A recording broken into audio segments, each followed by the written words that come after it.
It's moist, but it's dry as fuck all Yeah. at the same time. How?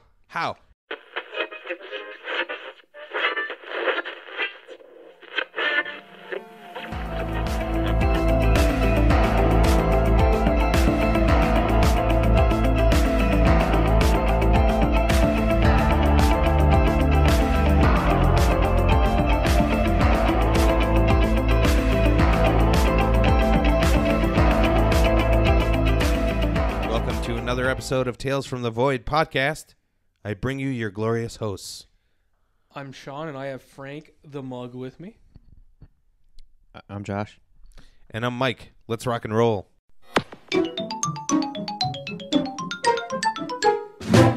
So as we all know, heroes need secret origin stories, and I know both of you guys are my heroes. We need a hero. Oh, man, I love that jam, dude. I just want to get down to it right now.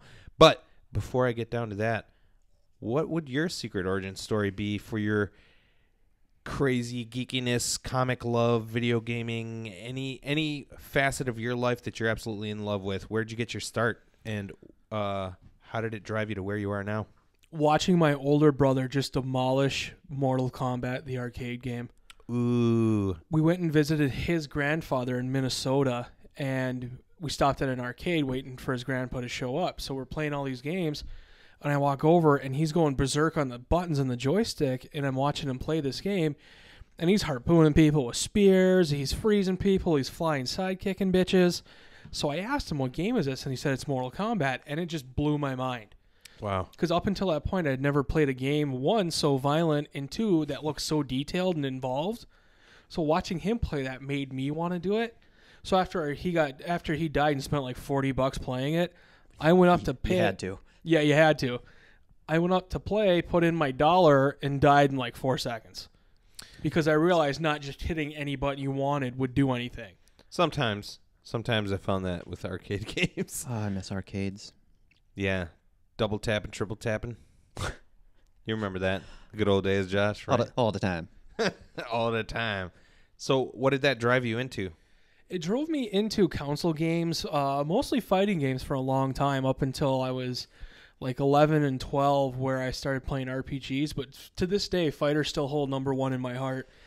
Which sucks for you now, because back then you had your pick of cream of the crop, and now Mortal Kombat, Killer Instinct, Street Streets Fighter, of Rage, Street Fighter, King of Fighters. Did you say Killer Instinct? Killer Instinct, did. I did. Yep. Loved it. Killer Instinct was great. I just remember the Raptor. Remember him? Yes. That was my favorite character. Do you guys remember a game called Body Blows? I don't think I do. Wait a minute. No, I don't think I do. It was really good. It was like it was a total Street Fighter ripoff, but it was awesome. It was for the PC. I don't think it had an arcade version. But so that drove you into fighting games, and did it drive you into video games as a whole? I had played video games before that, but nothing with such depth and detail. And then walking around the arcade too, playing the racing games, some of the shooting games, the involvement level you got in, just blew me away. Yeah, that's the thing that's kind of missing from some console versions of games, I guess. Yeah, the whole arcade atmosphere too, obviously, is awesome. It was a pretty cool thing back in the day. Yeah, a lot of people just don't know about it now, but it was entertaining. Go ahead. At Pinball Pete's, did you ever get to play that rowing machine, that kayaking game? No. It's been broken since you and I and everybody have been going there, but it used to run really nice. It was a kayaking game. It was a 2-person bench, and there's this long paddle that's the joystick, and you have to row it. Like you're rowing the kayak. It hurts your arms so bad. And also, you didn't realize how good we had it too, with a lot of the arcade games getting ported over to consoles, and just how good some of the actual console ports were. House of the Dead. Playing Contra in House the of arcade. The Dead. Yep, Dreamcast version. Oh man. I miss the Dreamcast. Sometimes I dream about the Dreamcast. And then the 3DO. Remember the 3DO? I have a 3DO. What? I'll give you $5 for it. What? $5. No, sir. Damn. $5 and a vegetable? All right, Mike outbid me. He beat me at vegetable. He did. I had a fruit, one fruit, a grape. A fruit. One fruit. Please? Yeah, that brings you to Pac-Man too, where you had to eat these silly fruits and eat these ghosts. Wasn't there some secret thing to Pac-Man too? Well, they said there's like a pattern for the ghosts. Like each individual color has its own program. So like like their path through the maze? yeah, like one's programmed to follow you regardless of where you go. One's set to go in a certain pattern in the top corner. One's set to go in a certain pattern in the bottom. It hasn't been proven yet, but it does seem to work that way. God. If I'd only known this at my parents' pizza place when I was a child. We had Mrs. Pac-Man, though. It wasn't as fun as Pac-Man. Wasn't that one more popular? It was more popular. I could tell you it was really cool because kids would come in and just not even eat pizza, or they'd get a slice and sit down, and we had Mousetrap and Mrs. Pac-Man. I don't even know what my dad did with those machines when we closed the pizza place. I don't know what he did with them. He's probably got them hooked up in his room. Yeah, That would be stellar. those are my dad's console games right there. Josh, what's your origin story? I have to go back a little bit further than Sean. Mine's Because you're older. Mine is mine. I have to go back to. I started at an incredibly young age. I started playing games on the Atari 2600. It was probably before I even started school. Oh man, Yeah, no, I was just a little guy. little Josh. But yeah, I remember playing games of like Combat and Pitfall and Pac-Man. Yeah, and it was just that really just kind of got me hooked, like right away. Like being able to like grab that controller, it's almost like a little robot in your hand. Yeah, And being able to play those games and control like what you were seeing on the screen just like blew my mind and like got me hooked at a very, very early age. That was really what kind of got me started. Was it all goes back to gaming. Tons of other stuff. Obviously, we could and we're going to tons of more gaming stories that we could tell. But stayed and have still stayed passionate about gaming.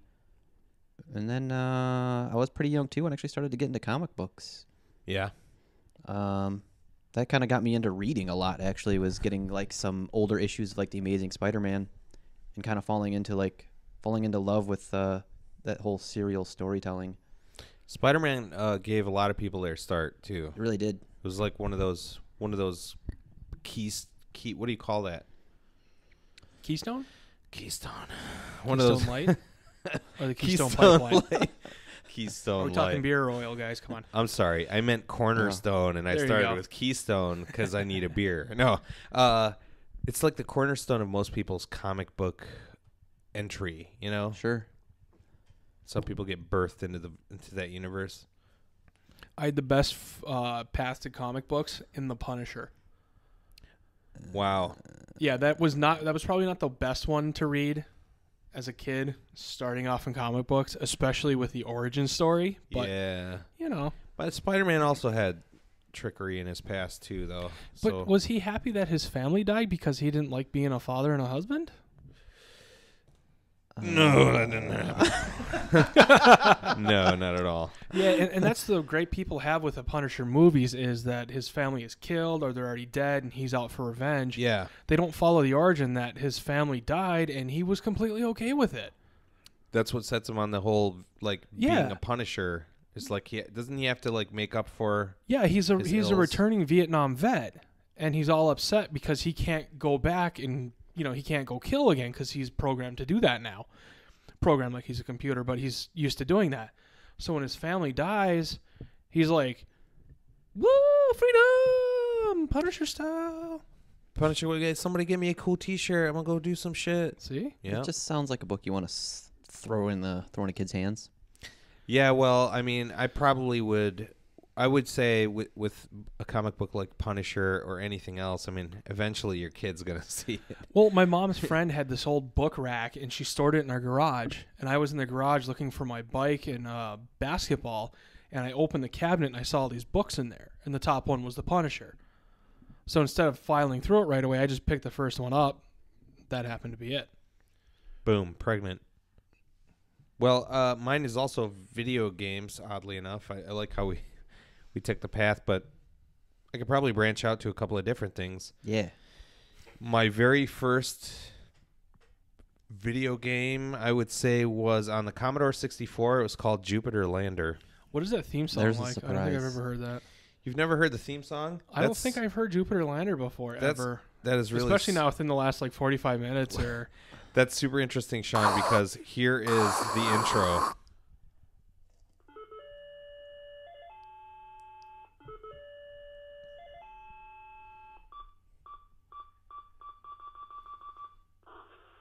And then you just fly around and try to land this thing on different pads. You'd get points assigned to you, but you'd also run out of fuel if you were a jerk about it. Oh, yeah. Like, you had to boost? You had to boost. And then if you ran out, were you still able to fly, or were you just done? Sure, would just crash. Okay. Your only level of control in this game is to turn on jets to the right, left, or underneath.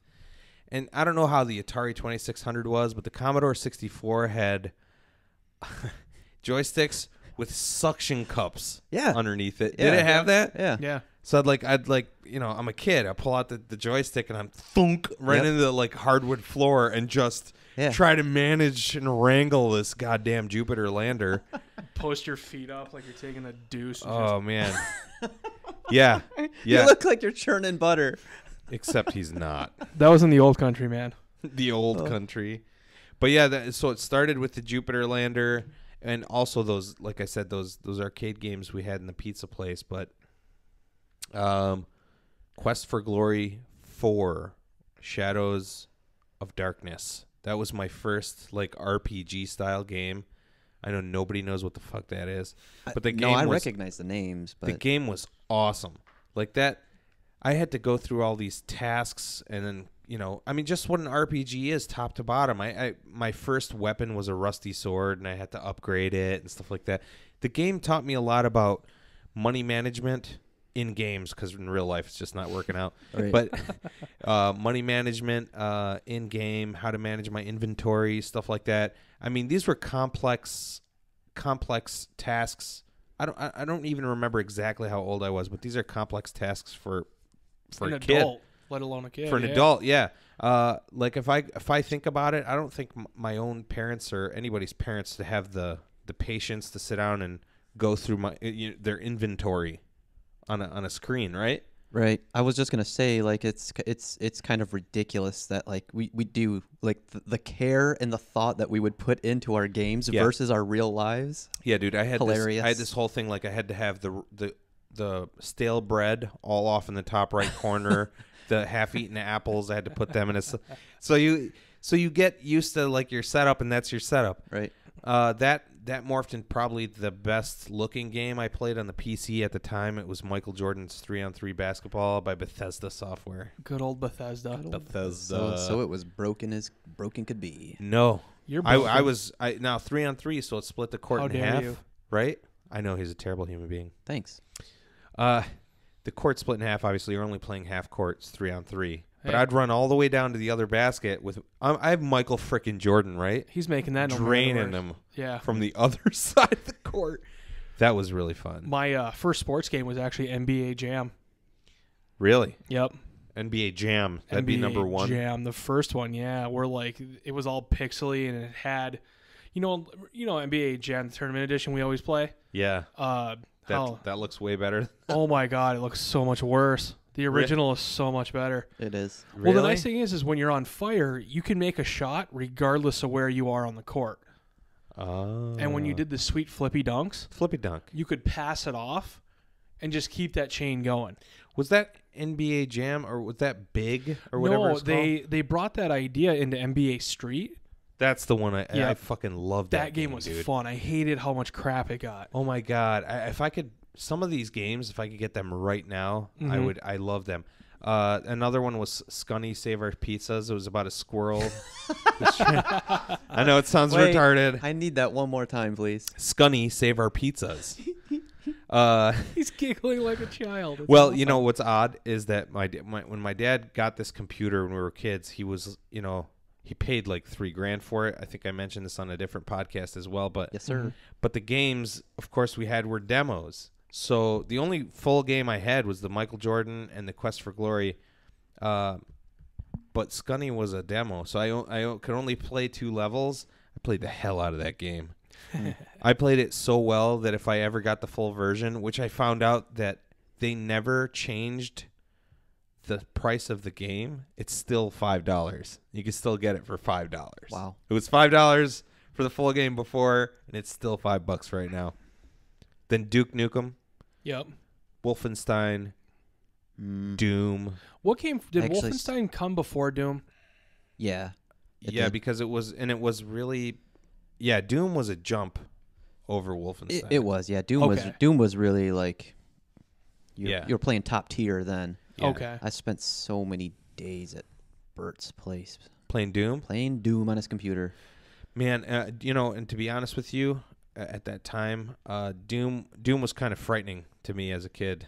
Were you that friend that yeah. always went over to another person's house like, hey, buddy, how's it going? I'm going to play Doom now. No, it was just that it actually worked out cool because like we just both had like an even kind of like growing up Mm-hmm. like that. Like there was definitely times where it was kind of like, okay, we're both gonna get like a new game, but like you get that one and then I'll get this one, Yep. and then we could just kind of trade off or borrow, you know. Well, But I was gonna say if we can just jump back to like your first one, I think it's really cool that all of ours are actually gaming Yeah, that's because really we're all interesting. we're all still heavily involved in that. But yeah. yours, Mr. Jupiter Landing, is just kind of awesome because that really set you off on your path, Mr. Space. Oh, yeah. Spaceman. Never made that connection. And that's the cool thing about it was that I think very early on I was constantly like I was enamored the fact that this isn't the only star during the day. We see a lot more stars, and there are a lot more stars even behind the star during the day, behind our own sun, and then planets and stuff like that. Dude, I was on a different planet trying to land a satellite. Like, So yeah, it was. I'm gonna land on Jupiter one day. Yeah, exactly. But that's what led me into video games. Were like a list of like, they're not like great games. Like maybe Doom you would say, or Duke Nukem even, or Wolfenstein. Those were solid cornerstones of video games early on. Sure. But some of those like silly little ones. There was another one with this little guy.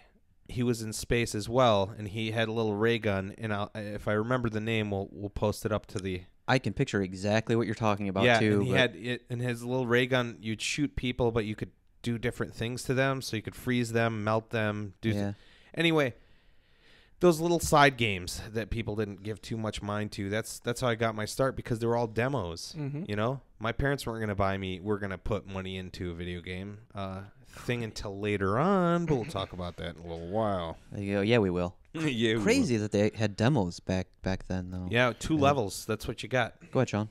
Anybody here ever get PlayStation Magazine in the mail, or even bought it from the supermarket? I used to be addicted to magazines, man. I would subscribe to almost anything. I just got Nintendo Power. That's what Oh, But I wouldn't get it in the mail. Yeah. My friend would give me his old copies. They were like a year old, and he'd give me Oh, the year-old wow. issues. Yep. Wow. Dude, I smell the magazine. me I too, loved man. it. I love new magazine smell. I think I told you both this story, but a friend of mine checked out a Nintendo Power from the library back home. It was the one with Star Fox on it.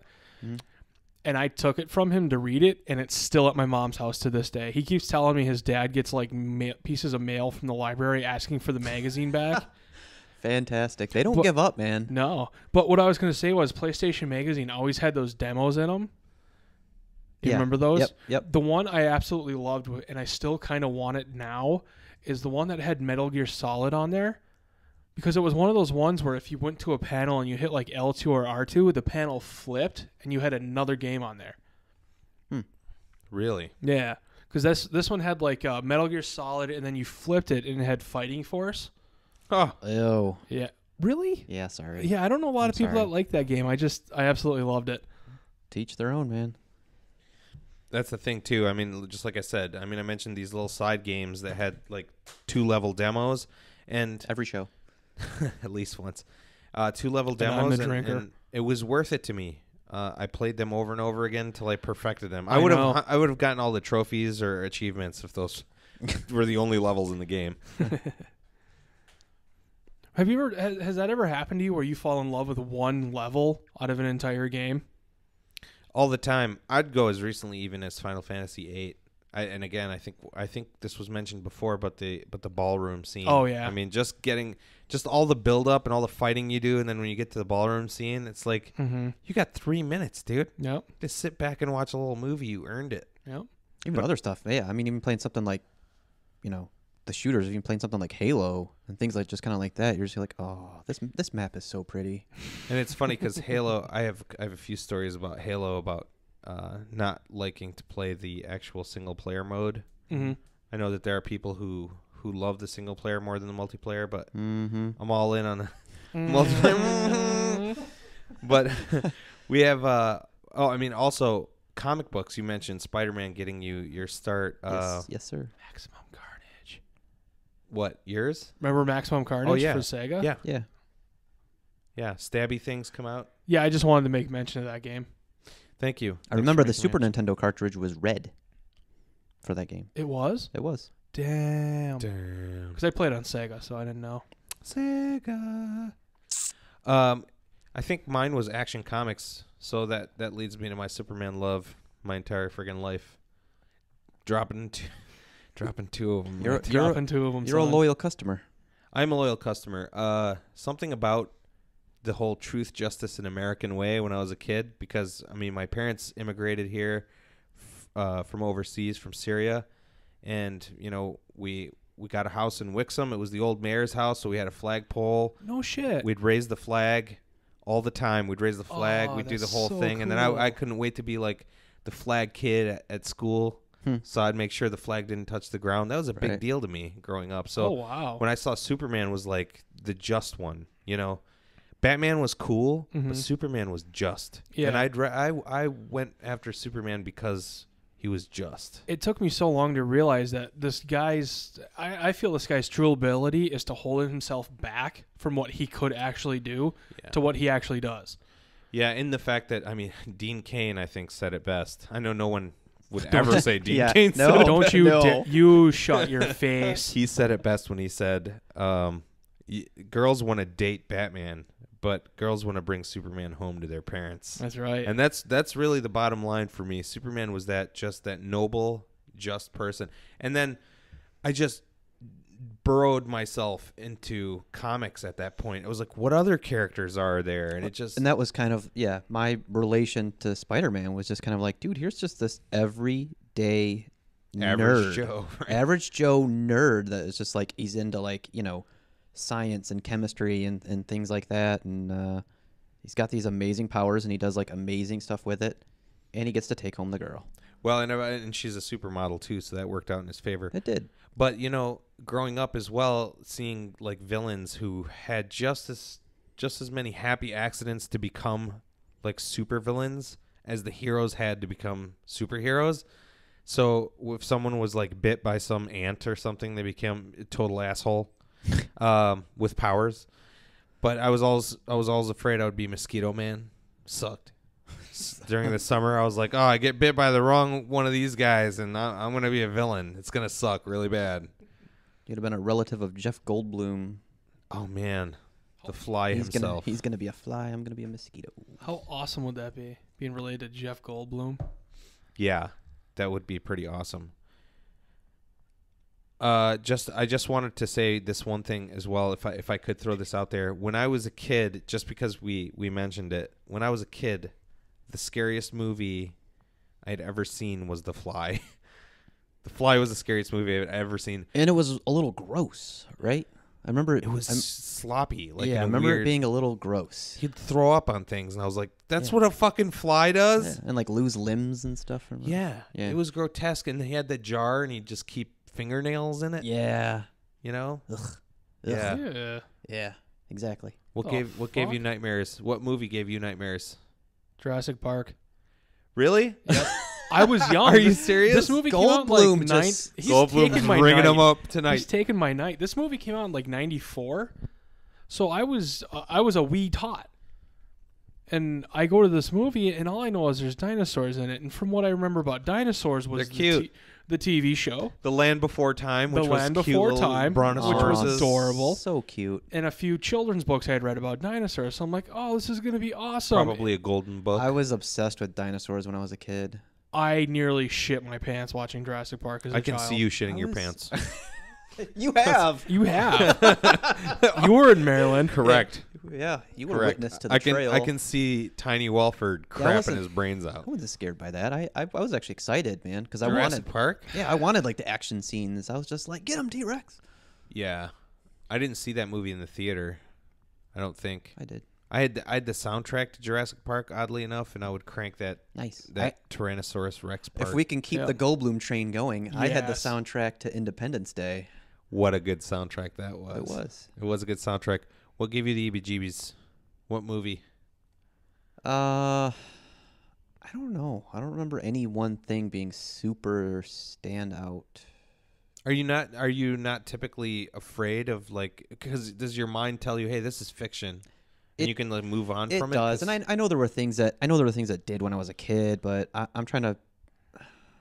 Maybe I'm being too picky. I am trying to just think of that one that I remember really. Well, I know most people who know me know that I the Gremlins thing. Most people are like, oh, that's a comedy movie. That's not a comedy movie to me. That was deathly frightening to me. Deathly frightening. I remember, even though I liked the movie and I could watch it not be too terribly affected. I do remember it creeping me out pretty bad. The first time I watched it was Pet Sematary. Oh yeah, that dog. Yeah. Was it the dog that came back, or no? It was a cat. I think feel like it's maybe Pet Sematary. It's probably a maybe- lot of I was gonna different say, animals. I feel like maybe it was like one of each. Right, And right. even the kid, like remember the kid gets like destroyed by that Oh, semi. yeah. Whoa, yeah. And then the dad doesn't the dad bury him out there? Isn't that Yeah. the whole point? Yeah. Is that it was an Indian burial ground, and the dad, Yep. loves his son so much he buries him there, And, the and he kid comes back. Yeah, the whole thing was just creepy. I Dude, have fuck! I I gotta absolutely- get out of here, dude. I'm done. I can't do this. When I We're out. Yeah. When I was younger, my aunt used to make all of her nephews go up to the Indian cemetery back home, and we'd have to put food in the graves because the graves weren't like tombstones; they were cradles. They were wooden cradles, and they had roofs on them, and you put like flowers and stuff like that in there. That's crazy. And she told us if we didn't put our food in the graves, the headstones or cradles or whatever, by the time we were 10, we'd be haunted by spirits for the rest of our lives. That's weird. Holy schnipe. So it was like Yeah. it was just like an offering. Yeah. Hey, by the way, if you don't leave fruit over here, I'm so glad I brought in fruit for everyone today. Yeah, Mike swallowed Yeah, his seriously. banana whole. Yep. Actually, he threw a piece in the air and caught it with his mouth. Waiting for you to dig into that loaf too. Well, I'm gonna get into that loaf. Don't worry about that. Yeah. Okay, so if I could, guys, I have something about Nintendo here. You want to talk about it? I want to talk about it. Son Are of we a going to bitch. talk about it? Are we going to talk about it? Let's the talk words. about. We have ways of making you say that. Oh, right. Ain't happening. You don't remember Canadian bacon? What do you got? Fire away.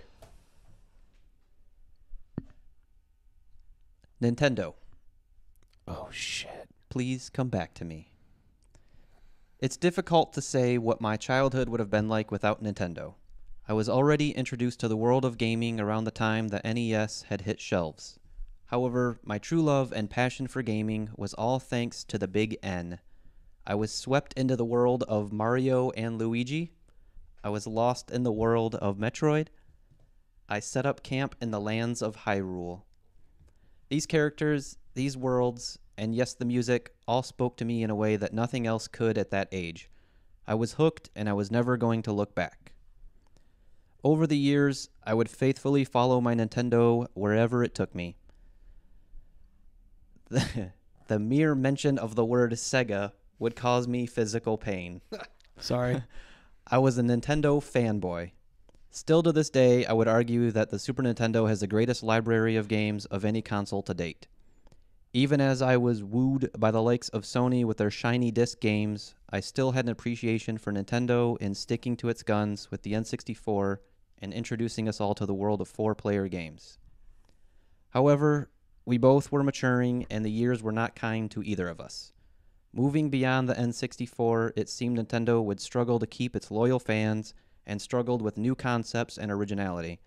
In essence, just being Nintendo wasn't good enough anymore.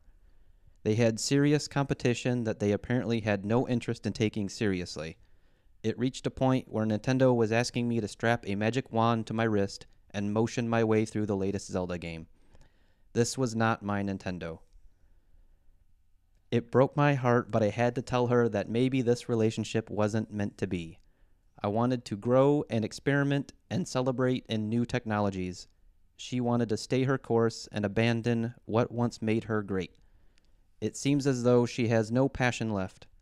Every now and then, however, I will peek over at how she's doing. Nintendo, will you come back to me? God damn, son. That's beautiful. Oh, thank you. That's beautiful. Yeah, Nintendo relied heavily on their name to sell product and did not, in fact, as you say, pay any heed to competition. They still have that hubris, don't they? In a way, they do, yeah, because they're. But now they have to kind of look around. Yeah, yeah, you're right, dude. But they're still half-assing it. It's crazy, man. There's a statistic out there that says because of like their sales up to the GameCube, they could just fudge every system and game launch until like the next 40 years and still have positive amounts of money. Really? A lot of that is also probably because of how successful they are in the portable market. Yeah. That, I think, is the thing they have locked up real nice and tight. I mean, the PSP is sweet, but I don't know. There's just something about having a Nintendo handheld. What is it about other systems handheld that don't work? You always feel it, and you're like, yeah, it's something not about a it. Game Boy or a Game Boy Advance. You almost flip those tables around because it almost feels like, well, these guys got the consoles right, but Nintendo's got the handhelds right. That's how it feels right now at this very moment. Because I could tell you, I really want a Nintendo DS right now.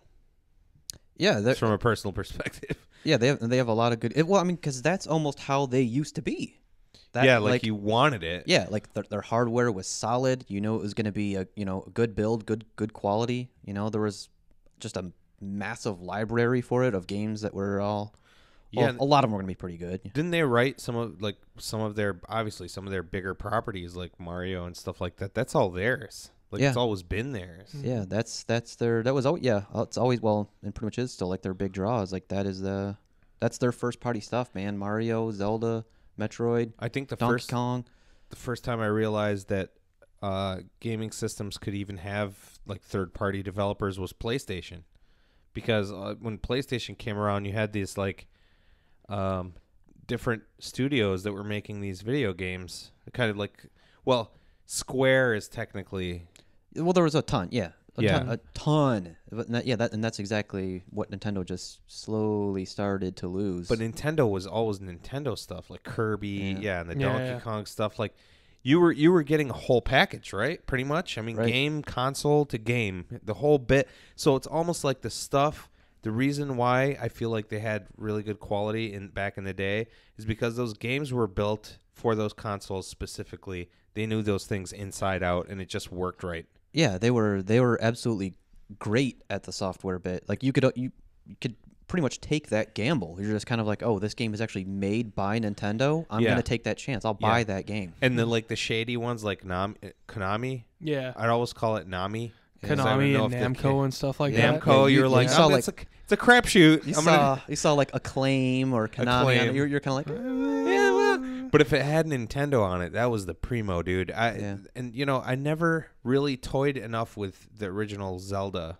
I never really toyed with that enough. I never played it enough. So good. I know. I heard about it all my whole life. But you know what?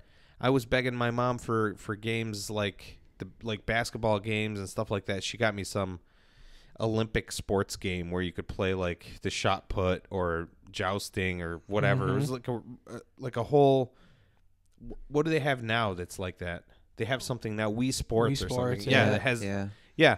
So they kept that same kind of a trend, but it was just done well beforehand, and now it seems like they're losing their grip on it. And I have not touched the Wii U. I probably haven't touched a system from Nintendo since the Wii. And I played the Wii for like 10 minutes. Mm-hmm. I really did not. That's not my cup of tea at all. It was going back to our topic we were talking about here. Yeah, this was a strong part in my origin, man. Yeah, because this is where, like I was saying, falling in love with like these worlds and these characters was really playing Combat and Pitfall and all that stuff. Jupiter Landing, all that stuff was cool.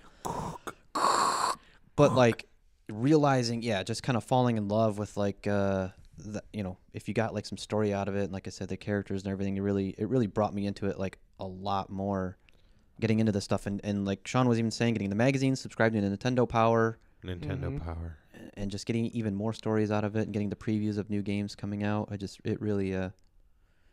was really my origin, was Nintendo. My very first gaming system that was my own was a NES, and I had Excitebike, Paperboy, Prince of Persia, and Mike Tyson's Punch-Out.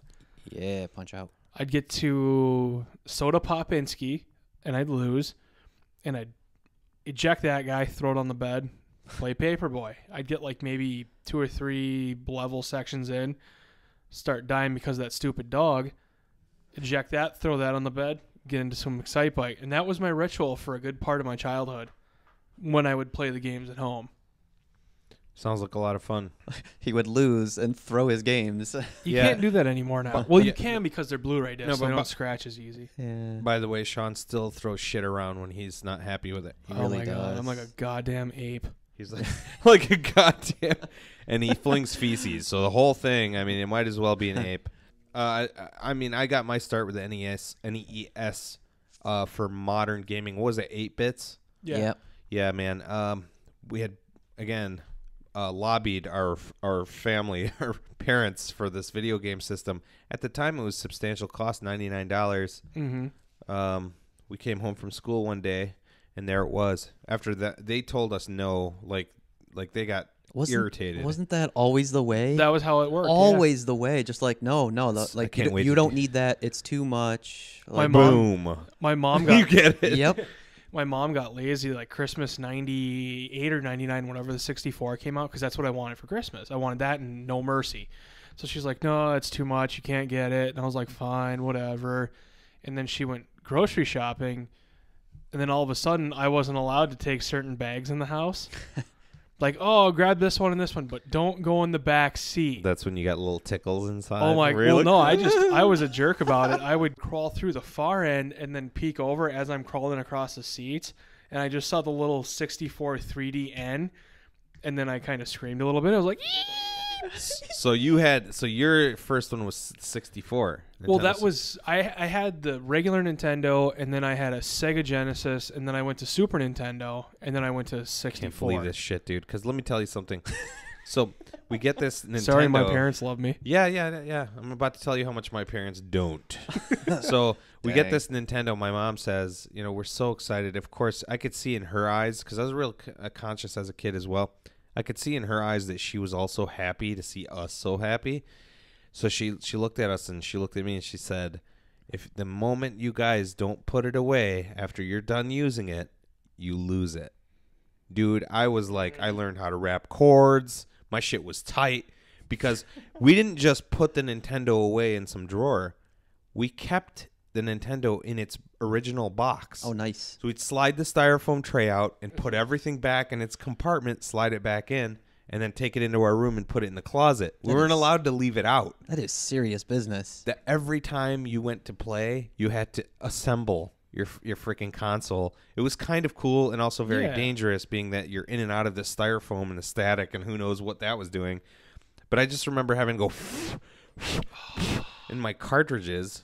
Yep. Which actually did more damage than good. I don't think it ever did shit anyway. Probably not. But anytime we went to the mall, at the time there was KB Toy Store. Yep. At the time with the little drummer boy or whatever.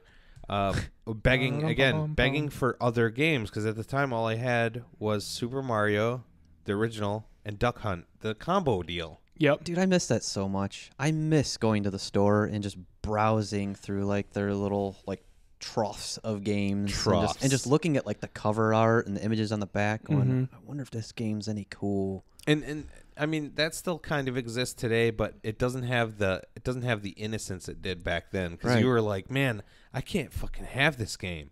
Now you go into the store, you're like, yeah, I picked that up. There wasn't any like, there's no wonder to it. When you had to rely on, you were just like, you're like, man, I get one game. You didn't have I get one game. And we didn't have IGN back. And I'm classifying my group with you guys because, let's face it, I'm going to be 28 tomorrow. I'm going to be old as fuck. Old balls. We didn't have IGN to tell us That Modern Warfare is a good game. Yeah, we couldn't pull it up on our phones and then go to the store. We had to No. wait for that magazine to roll You in. had to wait for Nintendo Power to show up, and then you were like, all right, they gave a perfect 10 to all their games. I'll get them all. But that's the crazy part was I had one game, which was the combo game, but the light gun blew me away. I was like, I'm shooting something on this TV. How does it know? Mm-hmm. Dude, I don't know. Like, as soon as I got old enough to try to find out how this technology works, I think I dug for it immediately. It's just I wanted to remove the wonder of how the light gun works, but they had that, and then you mentioned the Power Glove, or you mentioned the Wii controller. Yeah, but they had the Power Glove. Nintendo was always about let's change the controller.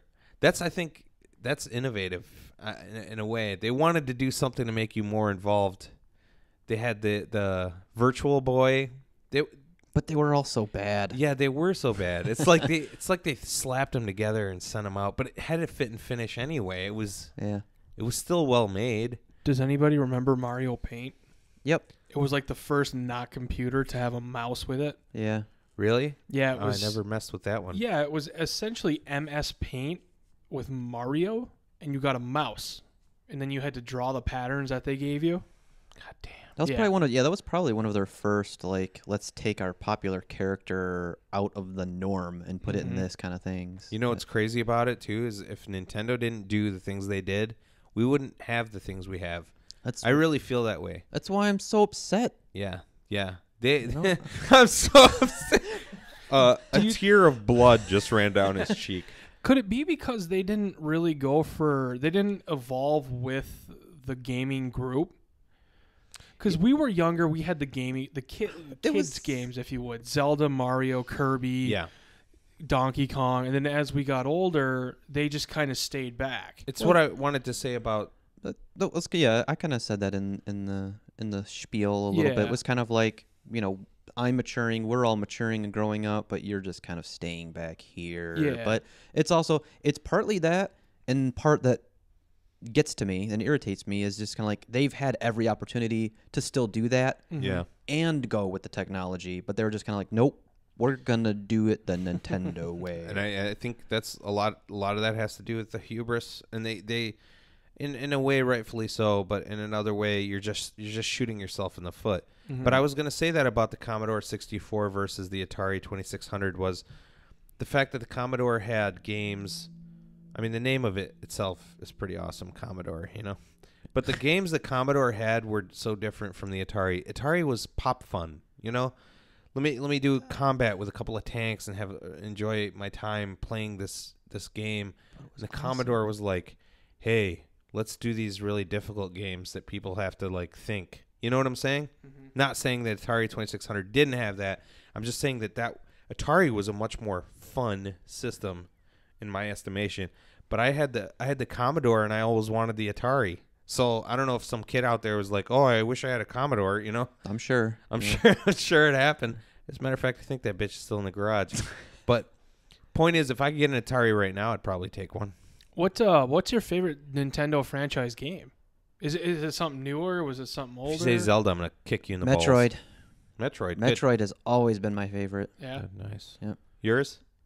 Oh God, Mario Party. Oh, Mario Party is so fun. Mario Party. It's so fun, but it makes you so angry. It makes you Josh, so angry. Tell the story. You get so hostile. Tell the shoe story. What shoe story? Oh. Tell the shoe story. I don't remember what Mario Party it was, so I can't really say. 8? I don't know. It no, it wasn't that long. It had to. Well, I don't remember.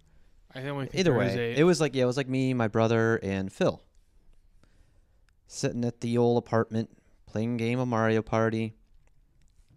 As you do in Mario Party, someone is doing atrocious. Like there's always that one person who's got no stars. They're just you're going around like lapping 4 that coins. bastard. You're not winning any games. No mini games. No won. luck is going your way whatsoever. You've got like 7 coins. You're Right. nowhere near where the star is. Bowser's constantly crushing your ass. Well, that person was me. Yeah, you look like that kind of guy. And Phil was just like ridiculously in the lead. I mean, he had like, probably one of those things where it was like he had like 6 stars, 100 and some coins and everything. Just the world Ready to win in 1 second. The world was in his hand. So you hit one of those chance things where like all you have to do is just kind of like you jump up and it picks like you're going to trade this with this person. Right. Well, it did that. It got Phil, and we ended up trading, and he looks at it at first and he goes, "Oh man, not my stars," because that was like the first thing that he saw, and then there was like another little icon, and I was just like, "It's stars and coins." So like everything was trading, like the world was coming to me. Wow. He gets irate, jumps up, grabs my shoe, walks back to the couch, and starts beating me with my own shoe. Oh my God, what? That's what Mario Party does. Yeah. Thanks, Phil. Yeah, I had actually 2 friends fight, and they didn't talk for 2 weeks because of Mario Party. Wow. One kid was losing in the manner that Josh was, and the other one was winning, and they had a rivalry going. So they got teamed up in a game where you had to push a boulder down a hill. So instead of teaming up and pushing the boulder down the hill, the kid that was losing ran around the front of the boulder and pushed it back. So the guy with the most stars and coins couldn't win. So he lost that game, and then like 2 turns later, he ended up losing all of his stars and lost the game. Those 2 did not speak for like 2 weeks. Dude, Mario Party has ended, relationships, marriages, friendships. But I love Mario Party too. The worst one was for the 64, where you had those real games where you had to like spin the joystick. Oh yeah, man, you'd burn your hand. That's right in the center, just crank on it. That was my experience with the GameCube Mario Party 8. I think it was 8 or 9 or whatever, 7 or 8. I don't know, wherever it fell in that range. Somewhere around there. But I will say that the story is less about my interaction with Mario Party, because I guess I'm a mediocre player when it comes to Mario Party, and half of that shit's luck. Yeah. Half of it's like, oh, you won this thing on accident. Thank you. It's unfortunately almost the same with Mario Kart. Oh my God. Yeah, I love Mario Kart. You need skill, but at the same time, you can pretty much play fast and loose, and you're gonna get away with a win. Rainbow Road can suck it. Rainbow Road. But my favorite I gotta say, my favorite Mario Party thing was Joanna doesn't play video games, okay? She doesn't play them. Sometimes she'll sit and watch. She watched me play Last of Us and Assassin's Creed. She gets into the stories. That's really what she's in it for. But Mario Party was a lot of fun with Joanna. I was playing it with my roommate at the time, his girlfriend, and Joanna and myself. So it was a full boat. And she just never knew when it was her turn. When it's your turn, your controller slightly vibrates. Mm-hmm. But after she's done like playing her turn, by the way, she was like you. She totally fucking sucked at the thing. Thanks. But got lucky all the time. That's what sucked. Is like she's like, oh, did I win something? She wins the game. It's like ridiculous. So she would play her turn, and then she thought etiquette was to set her controller down. So she would play her turn and then set her controller down and like cross her hands. And then when it came to be her turn, she had no idea it was her turn because the controller went, but it was over here somewhere on the table. And she would just be talking. She's like, oh, it's my turn. So still to this day, I'll tease her about it and say, oh, it's my turn.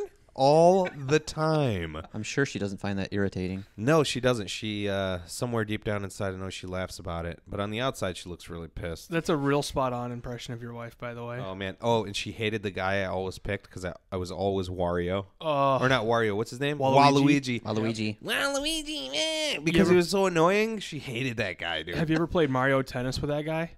No. He made that sound every time you hit the ball. Oh, yeah. Like that? Yep. And Wario, when you hit the ball, he would spin. Unreal. Yeah. Josh, question. Yes, sir. If Nintendo improved, would you go back? Absolutely. 100%. What would it take to improve in your eyes? I mean, several things. I think that even if their new console, if they put out a new console, even if it was a little underpowered, you know, I'm okay with that, but I think it needs to still have some of the newer technologies of, you know, it needs to have that ease of online use built into it. Ease. And then they really have to get better at putting out games because pretty much since the 64, it was just kind of like, we're going to put out like 2 games a year. That's what you get from us. Sorry. Mm-hmm. That's my thing, though. Well, going back to the GameCube, I felt like the GameCube was their best console. I don't know how you guys feel about that. It's between 64 and the it's a neck and neck race for me for that too. Super Nintendo. I see. And I liked Super Nintendo. Oh, So many good games. so just this too. Do you think that part of it is the fact that the games aren't as quality as they used to be? I mean, on the Nintendo side of the fence, third party, you're not going to be able to help it. It's come and go. Right. But on the Nintendo side of things, they still innovated, though. They created a 3D Mario. Yeah. But again, the handhelds are so strong. The games for the handhelds are so strong. Paper Mario and that stuff. It's a lot of fun. Those are good games. Those are good games, but where are the console hit 'em out of the park games, you know? Very few and far between right now. Yeah. Very few. What I liked about the Wii U, I bought one for my nephews when it launched a few years ago. I bought Batman Arkham City, and I realized that it was such a great tool for interactivity, because the screen was your back computer instead of like the monitor coming up on the TV. Whatever Batman was doing, like when he was hunched over looking at his wrist monitor, that's what you saw on the TV. But you look down at the gamepad, and all of that stuff you had to do for like decoding things and mapping out where you need to go was on the pad. It was like a big screen Dreamcast controller, basically. Exactly. That's Jerks. jerky to me. It is jerky. Again, going back to the GameCube, their Final Fantasy that came out on the GameCube, or no, was it Final Fantasy? Wasn't It was Tactics not. on it? Yeah, Final Fantasy jumped ship. They went over. That's when they were on PlayStation. Okay, then it was something that might have been Zelda, where you had you could put your Nintendo. I think it was a DS back then. You know what? Game Boy Advance. There was a Final Fantasy game. Yeah. They did one because we played through it. You're right. Yeah, I forget what it was. Crystal Chronicles. Crystal Chronicles. You played. I love you that played game. it with the Game Boy Advance. We had the Game Boy Advance for your map. Yep. And then you were playing it on the big screen, and then any extra things would be on the Game Boy Advance. Right. I kind of like that. It was cool. Yeah. The Wii U, the reason why I didn't totally get into the Wii U like at all is because it looked convoluted to me. How so? It looked like, I don't know, it looked like unwieldy and gigantor. You would think so? It looked like you're holding a laptop with thumbsticks on it. It's massive, but it's like the Xbox controller. It looked ungodly and it was a little bit uncomfortable. This surprisingly was not. See, the original That does Xbox not look controller like to an me Xbox controller. was miserable because I have smaller hands. So I'm just like, He has cat hands. oh, But No, and the nice thing about the Wii U is you can leave a room and within so many feet still play the game on the gamepad. yeah. And I set it up in the living room that worked in the range where I could go take a shit. And I still knew play, it. I knew it. And But still play Batman Arkham City. But there's the kick in the ass there. I don't Taking a necessarily. No, I mean if I'm gonna go drop a 2, I don't want involvement with what's going on in Arkham City at that point. I want to take care of the sewage and come back to the game. You know what He'll I'm go saying? get Killer Croc when he's done dropping his Killer Croc. That's right. That's right. When you let the brownie slide, then you come back and talk to Batman's. But yeah, that would never see. And I had a PSP, just to let you know that too. So I had a PSP with remote play, and I didn't even fucking care about it. Yeah, I didn't. So either. so that's not a draw for me either. Just the thing looked so chunky, clunky, and convoluted. I had no dog in the fight. I didn't even want any part of it. Josh, Yes, sir. what is today's broadcast brought to you by? What treat are we having Dang, today? that loaf looked real good. This is a vegan lemon coconut From bar thing. Bean and Leaf. located at. I don't know their address, but they're in downtown Royal Oak and they're delicious. So in closing, with the Nintendo deal, you would go back if they cleaned it up a bit, sharpened it up a bit. Wouldn't you guys? I think I'd love to. I'm already in the want for a handheld. I wouldn't. Oh, he's out. He's got his Xbox. He's out. Between my Xbox, the games PlayStation has coming out, and PC, I have no want to go back to Nintendo. They still, man, this many years later, I'm still like, if they put out a new Metroid game or a new Zelda game or anything like that, I'm just kind of like, oh, I would almost buy it just for that. I just want a handheld because that's where the strength is, and I want that because there are so many games I want to play, like that lawyer game. Looks like a lot of fun. Action Lawyer? Is it Action I Lawyer? can't remember what it was called. And then they had a surgery one. I want to cut some shit open. There have been the last system Nintendo made that I will buy the system for this one game was the GameCube. What was it, Crazy Taxi? It was not. It was WWE Day of Reckoning 2. With the GameCube, mine was SSX Tricky. I mean, oh, what an amazing game, dude! When I bought the GameCube, it was used from GameStop, and it was $45. So when I got it, when I actually got my own GameCube, at that time it was $45. I got 2 controllers, and Crazy Taxi and SSX Tricky, but also Crystal Chronicles. Which, by the way, man, what a great game. So I think I got it because of the hype machine, and it fulfilled its own hype. So what happens when the aliens come? Well, who the hell knows? But we're going to speculate. Some aliens may already be here. Maybe we're the aliens. Maybe. Maybe. What would we do? Would we know? How would we know? I would have to believe that we Josh. would know. Oh, okay. What do we do? What do we do, man? Well, my hope is that it would be a peaceful thing. Hold on, let me give you a very specific situation. Fire away. Okay. I'm ready to answer. All right, so this is in true life. In real life right now, we have 2 satellites orbiting the opposite side of the sun, or opposite of us. So no matter how we revolve, those satellites are following the backside of the sun, quote-unquote backside. Those satellites are called Stereo A and Stereo B. Stereo A, we lost contact with and haven't been able to reestablish contact. We have no idea what's happened to Stereo A. It's pointed at the sun. So Stereo B got jealous. let's say aliens are coming in hot. What do we do with those aliens, man? I know what your hopes and dreams are. Why don't you share those with us? Like you were going to anyway. Well, now you kind of took it in almost more of a darker direction. Well, let's say it's not Why dark. would they only take out A and not B? 'Cause That doesn't make any sense. It's like driving down 275 and hitting a squirrel. I mean, you're not on 696. they just kind of like clipped A, and they're just like, what the hell was that? Well, the reason why they call them stereo satellites as well is because they're not exactly like they're hundreds of thousands of miles apart. So you would hit one and keep on trucking. You wouldn't even know another one was there. B wouldn't even be in your peripheral. Listen. Okay, go ahead. So, what do you think? Listen. All right, your turn. What would happen, Josh? What is the ideal situation, and what do you think the problem situation would be?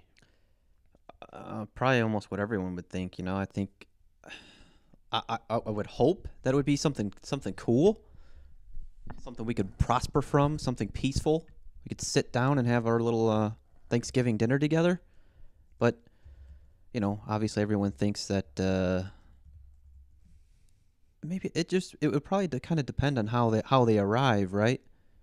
Because it's like, you know, if someone just kind of comes gunning up on your lawn and comes running at your door of your house, is a little bit different than if somebody just kind of parks down the street and slowly walks up, maybe even throwing up a peace sign. You're assuming, so this is assuming that we see them coming from a mile away. Yeah, it depends on if we see them coming in hot. Well, let's say, okay. Well, there are a lot of different situations there as well, because they could come in hot and just like probably hit the e-brake and take a little exactly slide. And probably regardless, our reaction is going to be where we aim into missiles. Thank you. Yeah. So that is the exact direction I believe we would head. But first, I want to hear what Sean, also known as Alien Sean, has to say. Sean. Okay. All right. Okay. Is that it? So basically, Sean. Maybe they're already here in the form of a virus. Or in a Sean. I really hope Sean. I really hope they're watching us up there going, that's not how you're gonna. We're so not gonna do that thing you guys are talking about. Come on, guys.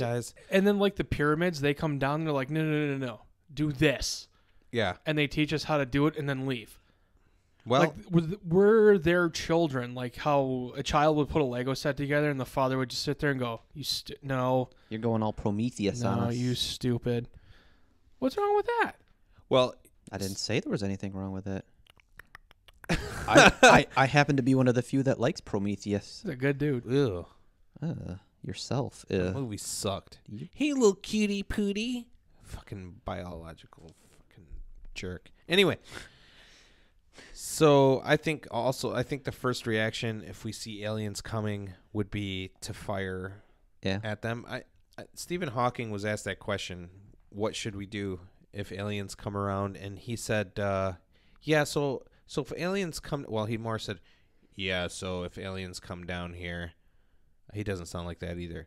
But we know. Yeah, he said that they'd be on a mission for resources. They're not on a mission for hanging out and having Thanksgiving dinner. How do we know? How do we know that they wouldn't just be like, hey, we just got this technology ourselves. We were looking for other Because it's life, what we do.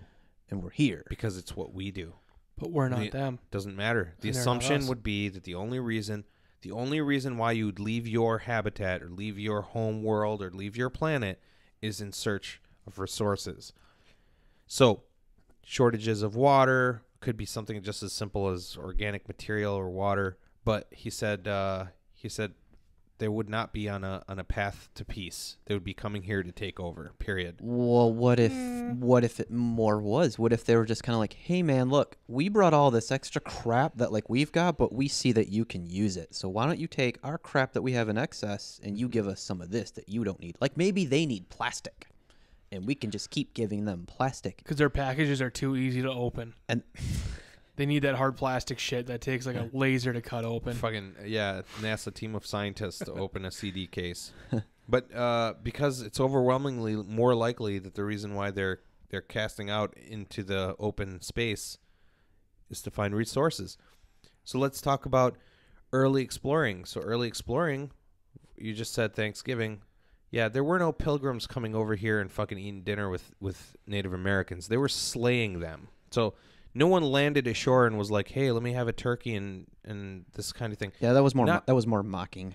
Oh, Yes. I was gonna say because not all of them were evil, but not all of them were kind either. And then on the other side, not all Native Americans were evil, but not all of them were kind either. So Well- it's a crapshoot. But I know for a fact we'd be firing first. That's just what we would do. Okay, well let me say this or ask you this. If they were coming here, if they were coming to Earth for resources, wouldn't you think that maybe that would make them almost human-like if they needed what we need?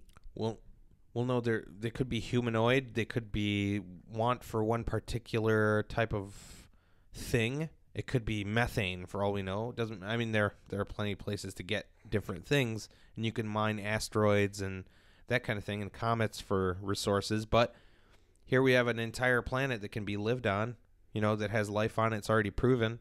Plus, I think it's 1973, we sent out a radio signal, because we always send out radio signals.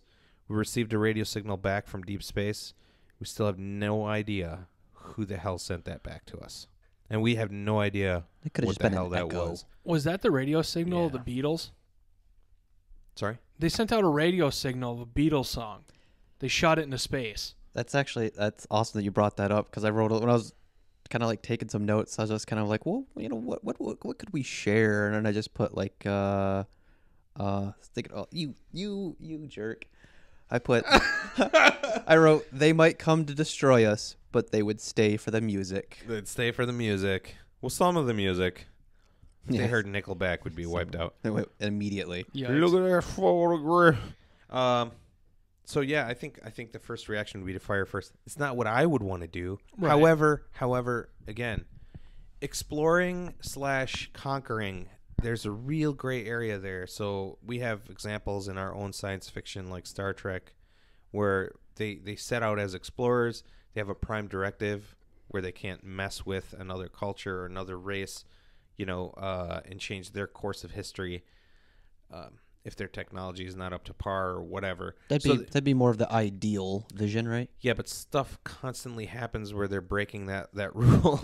So it doesn't even matter that even exists. It's there as more of a guidepost and less as a law, I guess, in a way. But they're in our science fiction that we meet aliens with hostility constantly. I mean, I'll bring up a situation that happened, I guess it's called the Battle for Los Angeles. where the assumption was there was this German or Japanese fighting force off the coast of Los Angeles, and they they just fired at it for hours. They were firing barrage and barrage at it, and it was just, I guess, floating in the sky, and they were just firing at it, and it didn't take any damage or anything like that. And that was real life. And then the military said it was a weather balloon. But there are a lot of different cases where people have seen these aliens and have bad experiences, like being probed, etc. But I mean, what if they're already here? We don't even freaking know about it. The only thing we do have is this SETI Institute. That'd be Search for Extraterrestrial. Right. They have publicly said that if they ever find aliens, they wouldn't tell anyone. And the point is to not Understandable. Well, understandable. I don't know, man. I'm like, I guess maybe that's why I like the whole Assassin's Creed stuff, is because I don't like that retaining of information like that. I don't know that anybody would just mass panic and break into stores because you said. I highly doubt it. I was gonna say, why? Like, what? Really, seriously, what's the friggin' point? What are people gonna do? That's the idea, though. You don't know what they're gonna do. So you don't tell anybody anything. Correct. Yeah, that's why I don't like that at all. That's a dicey move. I don't like it. Because you're gonna get that one guy that's gonna be in a huge panic. And you put him in a fucking cell, and you lock him in. You take the key. When it comes to saving the future of the human race, we're not going to trust Mr. Dr. Brand over here. Good. Doctor. Don't trust my ass. Dr. Man. I ain't telling you bitches anything. Yeah, well, the whole issue here is if there were aliens and they had come, we would be launching nukes immediately. I don't think we'd be taking we wouldn't even give them a chance to come down and say 2 words. Again, if all these quote unquote smarter minds, I'm looking at you, Mr. Hawking, have already set the stage. I like how you looked at me, so thank you. Well, you are wheeling around, but if they already set the stage for a bad reaction when the aliens come, or telling the higher ups that, hey, listen, if you guys do encounter this stuff, you need to shoot first. We have no idea what's coming, and what if they are just wicked evil assholes and they're just jumping in their jump ships and coming over here to... What if they're super nice people, though? They're super nice people. We're going to hit them with nukes, and they're going to be like, raise shields, please. Somebody raise shields. I was just going to say that. I'm like, if we launched like an atomic bomb at them, they probably have technology that's... That's the thing. If they were able to get here from parts unknown in our own universe, let alone other universes, which is probably impossible, but if they were to get here from our own universe somehow by bending space, they already have technology where your nukes just aren't going to matter. I mean, shit, they hit that one satellite already, so why not? Captain, we're forward shields are down to 94%. 6%? That's nice. Oh, man. That's nice. They got some firepower on Yeah, them. exactly. So we'd be screwed anyway. We'd be toast anyway if they were hostile aliens, I think. Fire one laser. Let's not waste ammo. Right. Or you would have the aliens who are into subversion. I mean, what about that? Laying in wait, taking form of humans. Like the Legion of Doom. Legion of Doom? Anytime I hear subversion, I always think of the Legion of the Super Friends cartoon where the Legion of Doom pops out of the swamp. Swamp water bastards. Only when they had meetings, though. So anytime we've been faced with aliens or the thought of aliens or whatever, we shoot at it. That's any time. A lot, yeah. Every sucks, time. too. It's sad. Well, it's sad, but again, what if that's the best idea? What do we have no idea? We have no idea, man. If we were like to see them coming, I think by the time you see them, it's already too late. I think they would have made long-range radio contact from wherever George they are. Washington. They would have. They would have already sent us word that they were coming, and even if they said, "Hey, we come in peace," don't shoot at us, they'd still shoot at them. That is a 100% guarantee. For all we know, they could just be like coming with a warning, like, "Hey, just so you know, two galaxies over, this is what's going down, and you guys don't know about it yet." Now, we're on our way, guys. If some alien race had a hand in our development or whatever, they'd be pretty hard pressed to find out it worked out so well after a while. But I mean, just like anything, I think there are parts of humanity with salvageable, Sure. ideas, and there are parts of humanity that are dirty and gone. I mean, you can't change that, right? In a way, and they have to do it themselves. But I think the alien races would have that too, unless there was some Borg collective where no one has emotions and their own identities. They'd have to have wastaways and people that were thoughtless and didn't care. Well, maybe that's it too. Maybe it's all in who would actually show up to our planet. Is it going to be someone like who would our representatives be if we were actually to go out there? Oh shit. Yeah. Exactly. I immediately have a problem with all of our world leaders. Exactly. Like who is going to go and what exactly is our message going to be, So that's the thing. So if an institute like the SETI Institute can neither confirm nor deny, nor will they ever release any kind of thing saying whether they've made contact or haven't made contact, who knows if we already have. We have many different ways to interpret the world around us. One of them is art. Do you guys have a favorite artist who you see in a synoptic way the world as they see it? This could range from, you could range from popular artists who draw or paint, or comic book artists even. I'll take that. Take you that right now. Mine's not so much one artist as it is like a group of artists. Okay. And that is architects. Architects. Tell me a little bit about why you like. Why? How they construct such elaborate and massive structures that don't fall on you with a gust of wind is absolutely mind-blowing. Yeah. It's not in the fact that you can take courses and learn this stuff, but the everyday man probably doesn't know how it works. Yeah, and most of that comes down to math as well, and calculating for physics and stuff like that. So it is a super complicated process to be an architect. Like One World Trade Center is actually big. I won't even say One World Trade Center. I should say all skyscrapers actually sway at the top. Yeah. Not like super noticeably or anything, but just to think that a building like that holds that many people move with the wind, mind-blowing. Yeah, and not fall over. Yeah. It's like a giant Jenga tower ready to go. Kick that bottom piece out. A little scary. Kick that bottom piece. Take a risk. Well, and then let's look at some other structures that are like where the roof is all wavy and it's tin and aluminum, but it's still able to hold. The walls are still able to hold it up, even though the roof itself is like 40 tons. Right, and those are considered support structures. Yeah. That's how crazy that is. That's a good one. That's a pretty unique thing to point out there. I would not have gone in that direction. Mm-hmm. I didn't go in that direction. Well, what direction would you go in, Josh? Creepy eyes. I know. I was just going to point out a current obsession of mine that is amazing that all sorts of different people are making, and that's time-lapse videos. What? I love the ones with the galactic core spinning over top. I love all sorts of them. I've posted several of them, but yeah, like one of the most recent ones was the sun taking all of those like 4K stills and creating like a time-lapse video to that. Like with a moving picture of the sun. Did you listen to the sound of it too? Like the sound that they created? Yeah. It's just that. Mm-hmm.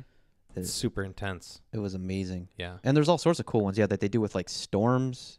Because I'm a huge fan of storms. I love watching storms. I agree 100%. There are a couple of videos online that are like how awesome humans are, that show like the cool things that we've done. I say we loosely because I didn't do shit. But well, I was gonna say like there's even like a lot of those that can definitely make you appreciate this planet a lot more. But when they show off just these ridiculously beautiful areas that like there's one that I can post that's of it's just a bunch of time-lapse stuff of like all the scenery out of Norway.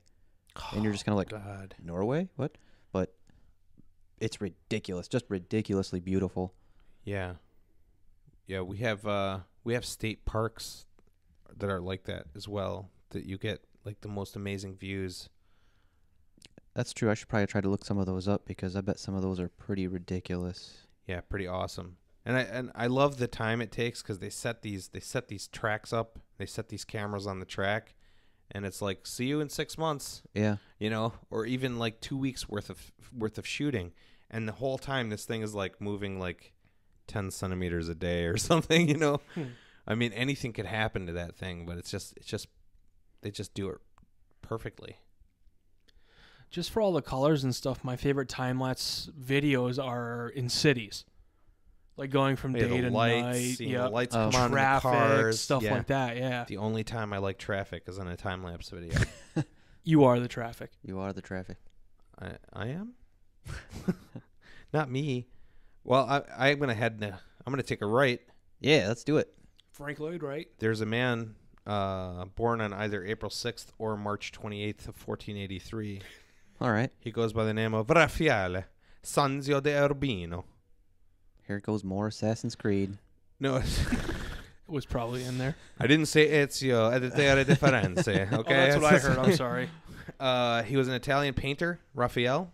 He was also a Ninja Turtle. He was also an architect of the High Renaissance. Yeah? He existed at a time when the Enlightenment was at its peak. At least that's what they considered the Enlightenment. Some of the coolest stuff he's done, for instance, would be in the Sistine Chapel. Some of his paintings there. I actually got one tattooed on my arm. It was like the... Do you? Yeah. Let me see that bad boy. Okay, hold on. Here we go. It's right I'm here. getting a show, folks. I'm getting a show. It's Plato and Aristotle. And they're talking to each other. It's like the I believe the name of the painting here. Let me see. I'll pull it up right now. You pull that up. Pulling it up. It's the School of Athens. So the entire picture is actually, if I could show it to you, and it's something we'll post up as well. The School of Athens shows all the great philosophers of the time. I have seen that. Yeah. So you could go around the room. There's actually someone who's actually dissected this painting. You could go around the room and see all of the great philosophers of the age. And right in the center is where the tattoo that I have right here is Plato and Aristotle. Plato is pointing to the heavens, talking about the heavenly bodies, planets, the moon, stuff like that. Aristotle has his hand pointing to the earth, basically his hand hovering over the ground, saying that, you know, this doesn't matter, this matters. So even though they came, you know, one was one's teacher, Plato was Aristotle's teacher, still they differed in philosophy, which is awesome. Yeah. So in this one painting, you have all of the great logical minds of the High Renaissance and before, you know, every single logical mind, science as it were, from back at that time in one painting. And they're both correct. They are both correct. And what's odd is they both made points to their philosophies, and they both make sense in their own right. But he did a lot of stuff, obviously. So, but he would be my he'd be my choice for favorite. Otherwise, I wouldn't have tattooed it on my arm. It's so large. I even modified it a bit to make it a little bit cooler, as if you could take a classic and modify it to make it cooler. You ruined a classic? I didn't. Look, see, I'll show you. What'd you do to it? He's taking his pants off. Oh, no, he's pulling up his sleeve, sorry. Explain the difference. Okay. If you look above, you'll see Orion. So this is the pattern of the stars of Orion, the constellation. And the archway, which goes over my shoulder and down, this is the archway that appears in the painting, except it's daytime in the painting. Here I have it as nighttime, and this would be... So they can see Orion? Yeah, Orion's right there, yeah. Well, I mean, was Orion in the original painting? No. So that's the difference. You made it dark and Orion. I made it nighttime Yep. and put Orion up there. Orion, but Nice. that's like a little thing between Joanna and myself. So it's Okay. kind of like putting an Oh. ode to Joanna on my arm. That's awesome. But having it be part of a classic painting. But also down here you'll see the pyramids. So I put the pyramids there. So I like it, man. I like that twist. yeah, the whole purpose was to show, you know, he's still following in this whole Enlightenment thing. So I messed around with the sleeve tattoo, but I love his art because the colors are amazing as well. I mean, not a lot of people could paint like that or make characters look alive. And that painting's needed restoration, obviously, over time, but the same exact colors he used were used in the restoration. And you could just see these vibrant clothes they wear, the slings over their shoulders, and it looked noble. And that's what he did with his paintings. He made everybody alive. So that's my favorite. Oh, that's very cool. And I love that you even have you have a personal touch, a personal story to that. I do love it. I also, coming to modern day, Alex Gray. Oh, I thought you were going to say Alex Ross. Alex Ross also. Why would I turn that Alex down? Jones. Okay. Okay, back to Alex Ross. He was no, Alex Ross was great. That's a guy who drew for comic books, who made the heroes look like normal dudes. Still does, yeah. He's awesome, man. Yeah. But yeah, Alex Gray, again, another one there. But I'm impressed with his art style as well. He kind of peels the skin off. Yeah. Because the skin doesn't matter. See, it's everything underneath. That's what really counts. So that'd be mine. My modern one and my old one. Very cool. You blew mine out of the water. I appreciate it. Well, I was aiming for you, Josh, because you're alien-like. Yeah. Wait, what? All right. We're coming up on Thanksgiving. We have a lot to be thankful for.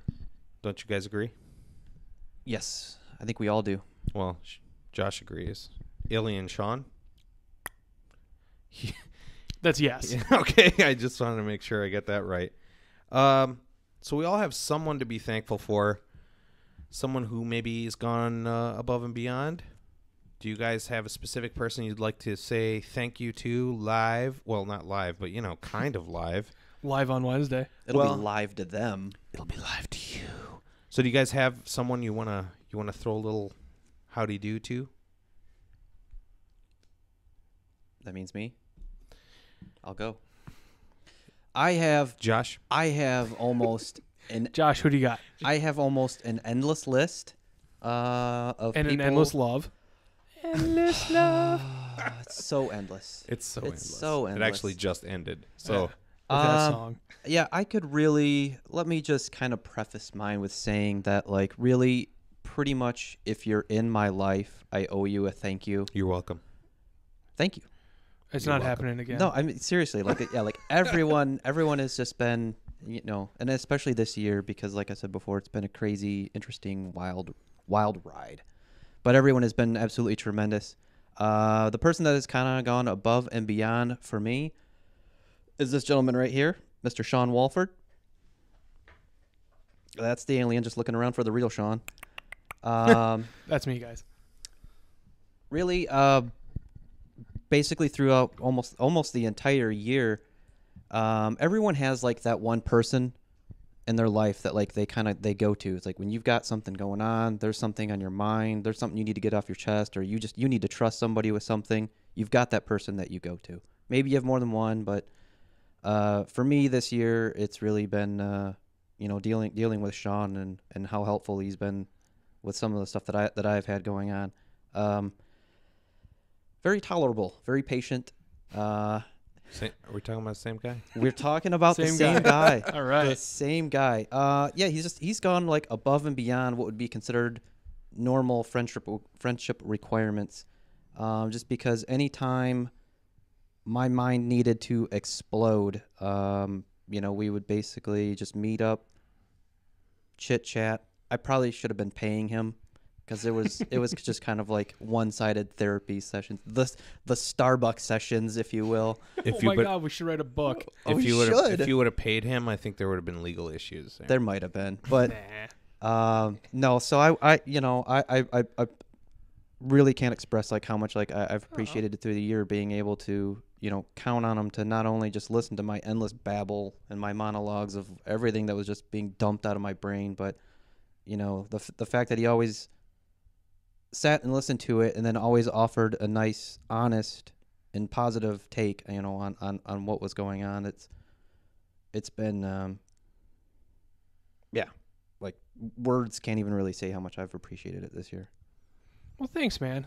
I mean, as a friend, you should always be there to listen to somebody and not necessarily.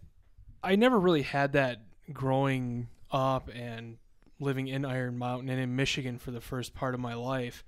And I always did want that. And the people I could talk to, I always just had very stern, this is a matter-of-fact advice, and this is how you do things. And it never really worked out. A very dad talk. Yeah, a very dad-like lecture. Dad talks. You're going to have so many of those when you're a father. I'm already ready.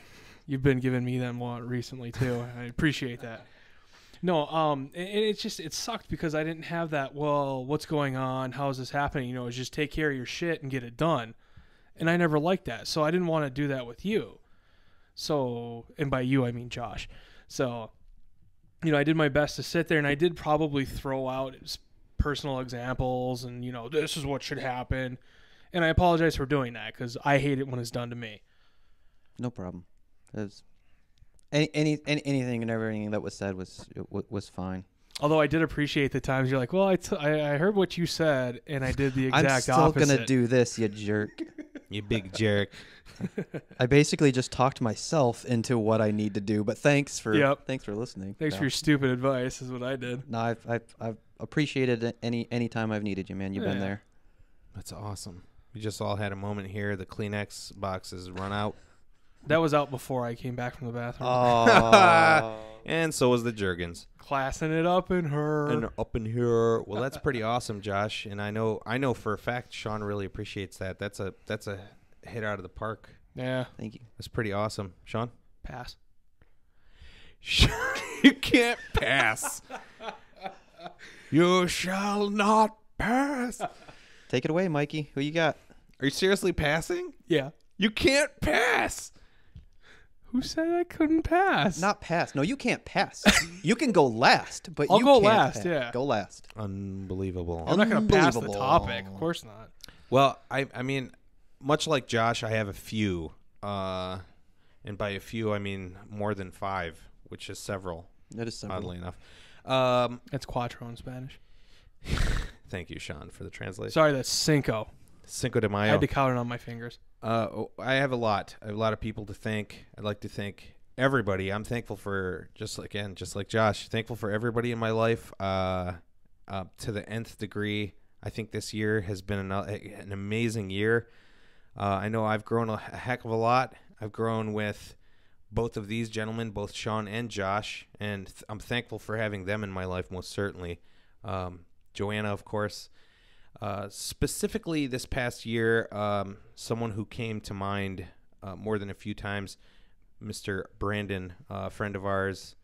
I call him Shitty Jesus, and the reason why I do that is because he is actually a miracle worker, but doesn't have a beard, can't walk on water, and doesn't heal the sick. So he does absolutely almost nothing Jesus does, except he comes through, and that's the best part.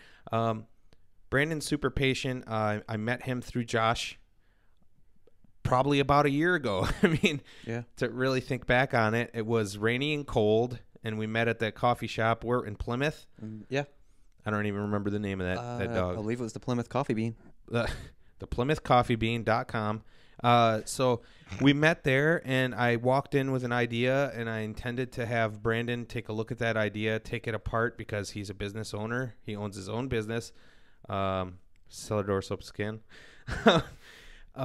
And Josh just, again, set up this meeting and came along as well, which was awesome, kind of like made everything a little bit easier to talk about. And my original idea that I wanted to talk to him about just I kind of pushed it away. It didn't feel as natural to me as another idea that I'd been working on as well with Sean. So I kind of pitched it to him a little bit. He gave me some pointers, and man, that lit a fire that has still yet to go out. And he has every single time come through. Anytime we've needed him, he's just stepped up in a huge way. So thank you, Brandon. Thank you, Shitty Jesus. Thank you, Jesus. It's been an amazing year, man. I hope many more years of having your assist and your lovely brain on our side. So And thank friendship. You, yeah. Like, well, his friendship is touch and go, but his other stuff is quality. The other stuff is gold. No, because you know what? I've had friends from all walks of life. I've had friends from different places. I've had friends that aren't really friends, and then I've had friends who just, like you said, They fit. They fit, and they far surpass any kind of. You're like, why are you doing this for me? You know what I'm saying? It's almost like man, what can I do? How do you thank somebody like that? There aren't any freaking words. I can tell you that right now, because thank you is not good enough. Everything, and we discussed this on Saturday. I'm having a hell of a time trying to figure out how we're going to thank this guy for all he's done for us. Yeah, and I will say this too, and I know I said this on Saturday when we spoke as well. I think the thanks comes in the form of the man is a really good friend to us, and he's come through for us a great deal. And I think the thanks is making sure that we carry on, and that we continue, and we press on, and we continue to impress as well. He likes us, I think, a little bit. So. He probably likes you more than me. I mean, I am nipple face for a reason. Oh man, he dropped that on you, that and I was came out of dying. Nowhere. Nipple face Walford. He's over there filling left out field. Cool nickname. That's a sign Wasn't of love, even man. paying attention to shit. I was making fun of his wife, and I had mentioned something about nipples and faces. Nipples and he's faces. filling out a board and turns around and goes, ha, nipple face Walford. It goes back to filling out his forms or whatever. Yeah. And there it is. And for the rest of Sean's life, essentially, he's Yeah. not known as nipple face. But if you call him that, he'll kill you. I will, yeah. And we'll probably kill you too. Wow. Yum yums. So thanks for being a friend, man. Well, my person for this year would have to be the gentleman sitting across from me. This guy right here, Mr. Mike. Whoa. It's been a rough year in terms of work and finances and stuff like that. So the motivation to keep rolling, especially driving to where we have to do our job, and the shit hours I get from the other place and the minimal pay, is really tough to really want to get up and do anything, let alone drive 40 minutes, work 10 hours, and then go home. Just not there, but Mike's kept the motivation going. Thank you very much, man. Yeah. That's that means a lot. Anytime. I feel like all three of us are like that too, where we have that. You know, anytime we need each other, it's good to. Yeah, I definitely want to thank both of you guys, really. I mean, because this is, just doing this, but let alone the fact that we kind of get to do this with so much friends. So much fun to do this thing. And you know what's odd? I mean, almost right away we hit this freaking road which had potholes all over it. Lots of potholes. And we were doing 90 miles an hour, so it's not. It was in the beginning. It was like, oh god! Everything was so jarring. It was like someone just handed us the keys to the Enterprise, and we were like, dude, let's go. Like, warp Mike, 10. Yeah. I'm calling down to Scotty, asking him for extra power at top speed. So, yeah, no, that's exactly how it was. But it's cool because we found our level in a way. And again, I mean, we want to turn nothing into something. Yeah. We did that. You know, we created. We are something from nothing. We are something from nothing. What I appreciate about you and the grooming business is, for example, when we set up for the DIY in Ferndale, and we had that discussion about what the table would look like, and I was on board with the wood flooring pieces, and the drummer was like, "What if we got plywood?" And I was just so against it. Right. I think you remember how heated I was about it, even driving to Home Depot to get there, and you were like, "Just turn it down. Let's see what this looks like first." I was like, fuck this guy. He's not even going to be there. I don't want to put fucking plywood on my goddamn table. It's going to look like shit. Right. Well, then it was plyboard. The thing looks amazing now. A whole different animal. And yeah. That was the thing, though. I think that's what we passed between friends back and forth, is that you can't just fly off the handle and think. Yeah. Well, I've been taught that lesson a million times. I still fall for it all the time. I still do it all the time. But sometimes it's interesting because you'll get somebody else who's doing it, and you get to be like, "Hey, listen, man, dude, this is happening down. Yeah, it's all right." Because you don't know, and oddly enough, everything seems to work out exactly the way it's supposed to, regardless of your level of stress. So it's almost like, why did I stress in the first place? And you know what? I'll also throw this one in there too. The guy to my left. Yeah, both of you, too, are very unbiased when it comes to certain things. So if I'm telling you a story and I'm like, well, this happened and this happened, you guys will be like, well, you're kind of a fuck. Well, this is your fault. I'm pretty sure I've never called you that. No, but it's I'm also just odd. I'm thinking it right now, but I don't know how you know what I'm thinking. It's as crazy. an effect, but you're not like that. You're not that friend that's gonna go, "Oh man, that sucks, dude. I can't believe that happened to you." Just to get it over with, so they can talk or whatever. Yeah, you're like, dude, that's your fault. Yeah. We'll It's because we see it in ourselves, Yeah. too. I mean, let's go to the day we were trying to figure this stuff out. And I called Guitar Center. yeah. And I got pissed at Dave for not knowing what he was talking God about. And I damn it, hung Dave. up on him. Dave. And Mike and Josh kind of unleashed. I mean, they're like, dude, that's a shitty move. Why would you do that? So then I tried calling him. Actually went up there the next day. He wasn't there. Ended up calling him back when we were going to meet Pastor Runyon. I did call him back. He did, and he Good man. apologized. It was in the car. I was in the car when he did it. See, and that's the cool thing is, if you're gonna call someone friend, they better Then you need to call them out.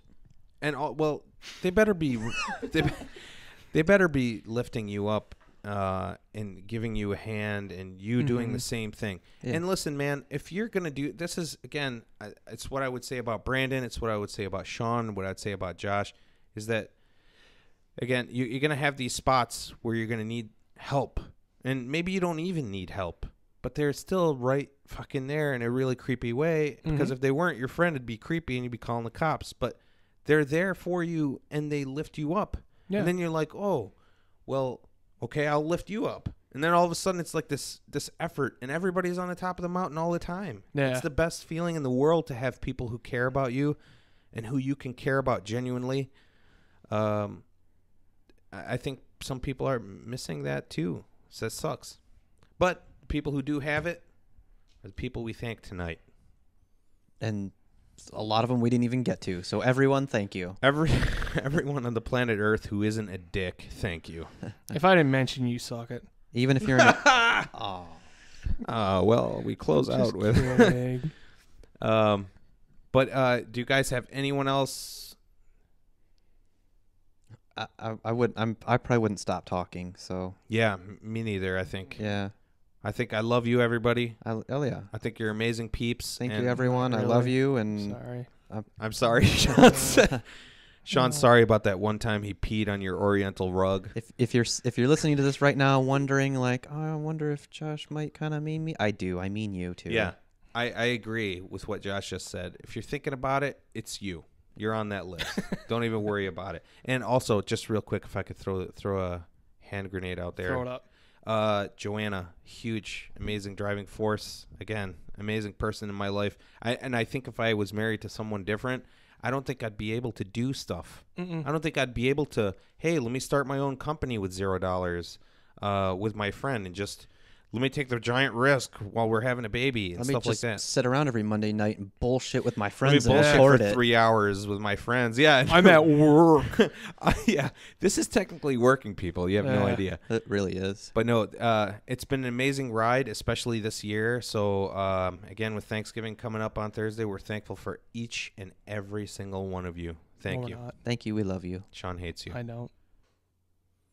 Thank you for joining us on another episode of Tales from the Void podcast. We've been your illuminating hosts. I'm Sean. Joshy. And I'm Mike. We'd like to give a shout out to our brothers in airwaves, the 1UP Cup. Find them on their Facebook and Twitter at 1UP-Cup and visit their blog at 1up-cup.com. Also remember to visit our sponsors, Detroit Grooming Company, for all your gentleman needs, from razors, shave brushes, beard oils, and all that good stuff to make you look cute. Go ahead and visit them on DetroitGrooming.com, on their social media, Detroit Grooming.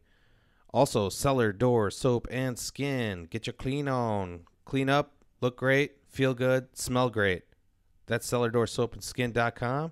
Find them on their Instas, their Twitters, their Facebooks, on the interwebs at Cellar Door Soap and Skin. Finally, don't forget to check us out at Tales from the Void on Facebook and Twitter, and the YouTubes, iTunes, and SoundCloud at Tales from the Void. Thank you very much, everybody. Have a great Thanksgiving.